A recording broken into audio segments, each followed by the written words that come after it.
Hello, everybody, and welcome back to Linda's Corner. You can see one of Linda's corners right behind her head right now. This is real time. It's happening. This is really Linda's Corner. And Linda, I have to tell you, I probably shouldn't mention this, but I'm hearing buzz about an Oscar nomination for Best Short Film. I don't want to set your hopes up too high, but I think there's a possibility. For those of you that are wondering what the heck is going on, why have you not seen the previous episodes of Linda's Corner? My name is not Linda. That might come as a bit of a shock, but my name is Andy Jordan. I am here with Linda Chase, Broadcom's maven of marketing, who is sharing with us some of the amazing things that Clarity has to offer. She is also, and I'm hoping she'll share this with us before the end of this episode, she is also the owner of the world's largest coffee mug. I saw it just before we started recording. It really is. I'm not kidding you. Look at that. You could get a gallon in there. I am jealous of coffee mug size, if nothing else.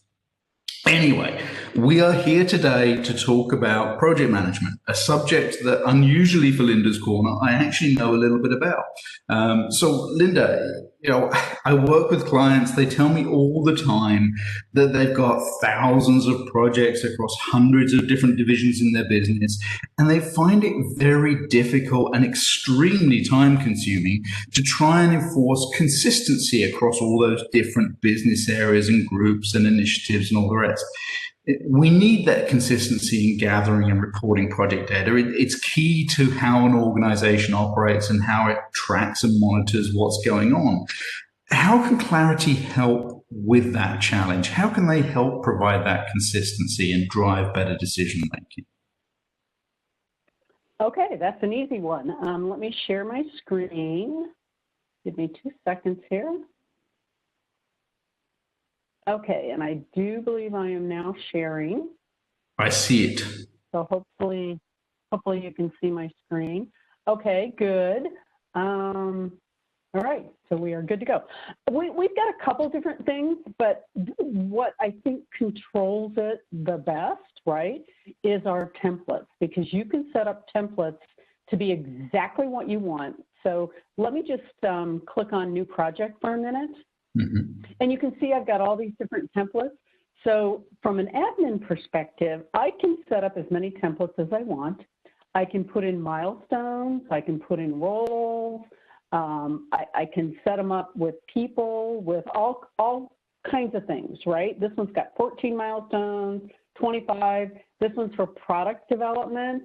Let's scroll here to the right. I've got a couple more. So this way, everybody is using the same template, and it's got the same modules in it. It's got the same tasks in it. So everything's consistent. Now, a user, if they've got access rights, of course, can change things and modify and do some other stuff. But this sticks it to just one place, right? So I think that really makes it easy. Now, before I go ahead and click on Major Project Template, let me just go back for a minute, and I'm going to go into the project list. Notice that we've got New from Template up here as well. Yeah. So if titles aren't your thing, you can go into the project list. You can also do this little plus, and it will just add a row. And then over to the right, when it says Major Project, let me just scroll my screen there. Do you see this column? Yeah. So that's the project type, right? So that will dictate what template gets utilized if I decided not to do it the other way. Then one more thing here, let me just delete that row, is that from ideas, yes, if an idea has been approved, again, I can right click here and convert to project. And it's going to use, again, whatever template was assigned to it. You can see major project, release, small project, etc. So I think the templates is just a really big thing. And most of our users, if not all of them, right, know how to set up these templates. But it's really simple. I mean, once you create a project, you just say, hey, the type is a template, and then it can be reused again and again. So let's just go to New from Template and see what happens. And we'll do this Major Project Template. And let's call it Website Redesign. All righty, and I will create that. And this is what I think is kind of, slick, is that notice already I've got all these different modules, right? Now, if I would have picked new product development, I might have only had 4 because maybe they don't need conversations or they don't need dashboard or something else. So this way, the admin can control that to keep that consistency and different consistency within each group, right? Or each department, each division, however they want to do it. Now, if I scroll down, a lot of this stuff gets filled in. Let me go down to stakeholders. That gets filled in as well. Notice that project details doesn't because, right, I don't know. That's up to me with what I've got. Yeah. So maybe it's $1 million. And then same thing, and then percentage, planned operating percentage fills out. But so you can customize this to whatever's needed. Now, typically what users will do is if they don't have exactly what they want, they'll get a hold of the admin and say, hey, I use this template all the time. It would be better for our department if you just added a few things to it. So that's pretty much template typing. Hopefully that answers your question. Cool. Yeah, that's amazing. And I mean, why would anyone try and create something from scratch when you use the template and a lot of the work is done for you anyway? It makes life so much easier. Project managers are not exactly renowned for having too little work to do. So, anything that makes their life easier, they're going to be all over. All right. So this is great, Linda. I get it. I understand. I see the benefits. The problem is projects aren't stable. Tasks and resources are changing all the time, especially early on, but even later on in the life cycle of projects. What tools does Clarity have that can assist with those changes, with the adjustments that PMs always have to make? All righty, that's another really good question. It's like you are thinking about what I'm going to show you. So it's the mind meld. Move this aside. Yes, it is a mind meld today. That's all we have in this lovely world of COVID, right? I'm going to go back to our tiles and pick one of these projects that I know has a lot of good information in it. So I'll go to the ARAD. Now the dates and things might be older, but that's okay. Now notice that I've got a lot of different modules, as we talked about before, and I'm going to go into staff. So Clarity has several different tools that you can utilize and manage. And what I like about these is this is the staff for my project. So if it changes, me now as a project manager can add new staff, right in the row by clicking on the row and doing it that way. I'll delete that because I think this is slicker. We added this new add staff. And from here, you can either do resources, you can do roles, or you can do teams. So let me go to roles. And again, I can add whatever roles I think I need, that maybe weren't in the list. And notice how up here it cumes. So that's pretty slick. So as I do it, I can just add those and they'll appear, in my list, which is pretty handy. At least I think it's really nice. So that's an area that you can utilize quite a bit. Then tasks is another one. So let's go up to tasks. And as your project changes, again, remember all of these tasks came in because I used that template, which is good. Yeah. But maybe as your project changes, something changes in here and you need to make changes, update a task, assign different people, change the name. You can do that. That's not a problem. But I kind of like some of these other views, and I don't know if I've ever showed this, but we've got this timeline view, which is really quite nice, right? I think the timeline view is an area that a lot of people like, right? Kind of a Gantt chart view. They can see the dependencies and what needs to follow first and second. So that's pretty handy. And again, easy to change things on the fly. And then the board view, I think, is another area that it kind of depends on your mindset. Like, what do you like and what works for you? The board view is wonderful because you can just slide things back and forth. You can add new cards by clicking on this. You can delete them, if need be, again, if something's changed. So you've got a lot of different ways to very quickly alter your resources, your tasks in a project, and control what's going on. Also the grid view. I like this view as well because I'm kind of an Excel geek. But let me go to this one, and I'll click over this little flyout. And one thing I didn't mention, but I've mentioned it in a lot of our different sessions, is all of these are in the common grid component so that you can see, you can search by name or ID, you've got filters you can add, you've got views you can save, everything's consistent, which makes it really nice for the users because as they go from module to module, everything's pretty much the same. But this is something we recently added, which I just love. You've got the sub-objects here. So watch, I'll click on assignment, and now I can expand it. And it's just so much easier to work in this environment, right?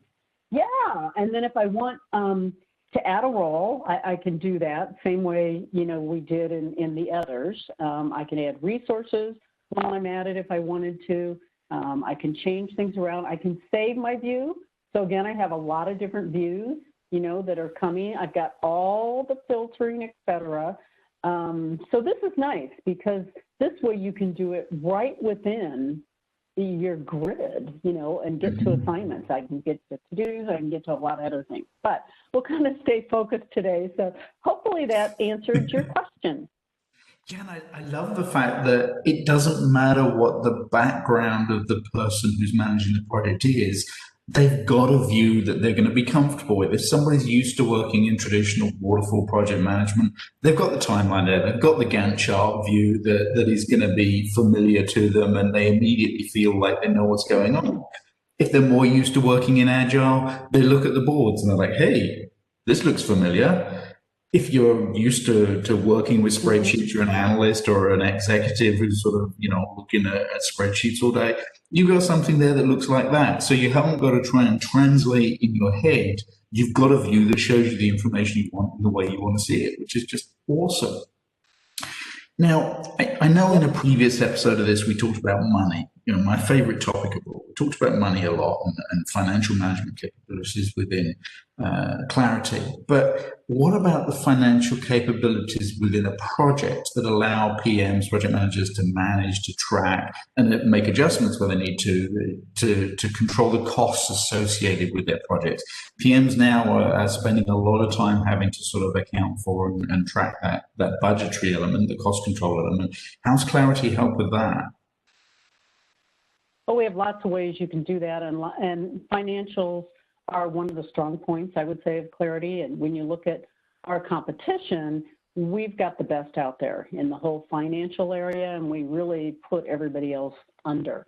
So let me go into the financials module here, and notice immediately to the left, I can do cost plans, I can do budgets, I can do benefit plans. So let me just add a row, and I'm going to create a new one. Let's do it by resources. Oh, man, resources. Because sometimes, when you're in the middle of, I should say at the beginning, and you're starting out, it's really nice to kind of take a look at what you've got. So I'm going to do it by roles and resources, and then that way I can kind of see who do I have and how's that working. And notice up here, I can populate from assignments or I can populate from allocation. We'll do from allocation on this one, and then everything completes and fills out for me. Notice the other thing is this is also new within the last time we chatted. We've now added colors, just like we had in the other financial module that's called financial plans. Yeah, it was an older one, and we had hard-coded colors and different views. Well, now you create your own views. So I've still got like plan to actuals or actual or whatever I want.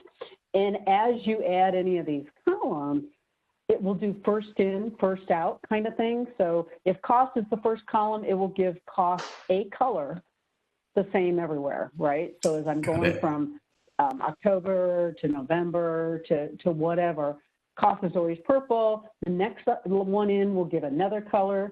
You can't really select your colors. It's random, but it doesn't matter. I mean, from a financial perspective, and even those of us that use Excel, right? We love the fact that you can just, color things because it makes it so much easier to see what you've got. And then again, you've got totals, you've got a lot of things that we had in that financial plan module that now we're starting to move over into here, as well as filters and view options, et cetera. So lots of ways I can control it. I can set up, a plan every week if I wanted. Like I said, this one I did by resources, which is nice because now I can see it by my resources.